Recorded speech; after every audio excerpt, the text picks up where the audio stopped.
深圳卫视注意到，拜登似乎正在进行压力测试。周一，他以美国电力短缺前景为由，动用紧急授权，要求对从柬埔寨、泰国、越南和马来西亚进口的太阳能部件免征关税，为期2年。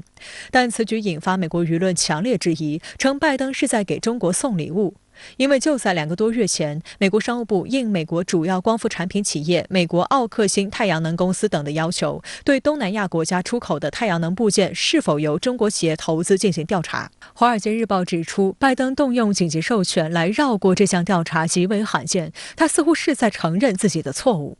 光伏对美国是非常需要的，而光伏在美国生产成本是贵的，所以它不从中国进口呢，它从东南亚国家进口了，而进口的背后呢，他突然发现这是中国产业的转移。那么刚才提出的4个国家，他一直立案在调查。事实上到今天他也没放弃，他说依然要调查。缺电又是美国现在当下的一个现实问题。我们看到的能源价格都在上涨，这就是推高了美国的通胀的。还有媒体注意到，拜登政府在刺激股市方面束手无策的情况下，改为尽力避免得罪华尔街投资人的策略。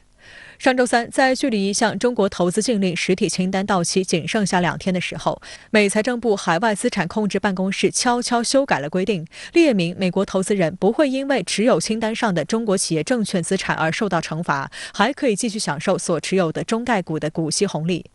这项清单是特朗普政府时期发布，并由拜登政府在去年6月扩容延期，以所谓与军方有关联为由，要求美国投资人必须在1年内撤出对清单上59家中国企业的任何投资。但给美国投资人开绿灯的做法惹恼了一些美国政客。有反华急先锋之称的参议员卢比奥就表示，如果他实际上并不要求撤资，那么强制撤资期的意义何在？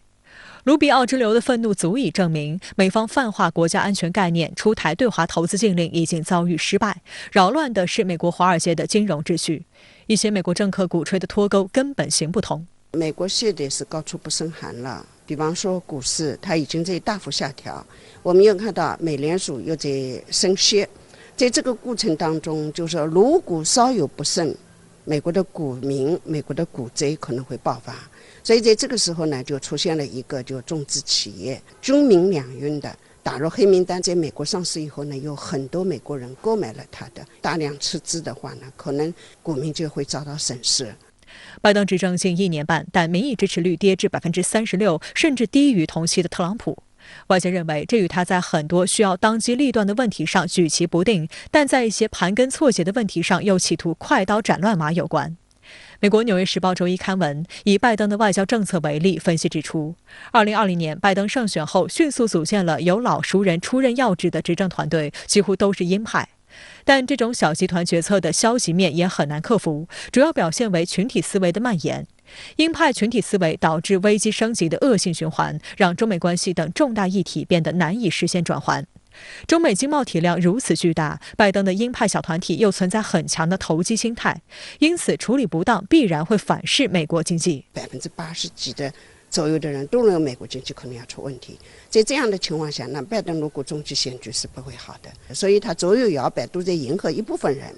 但最终我认为他还是要想一个最终解决问题，就是战略性的跟中国定位。所以我们一定要看到，就是国内问题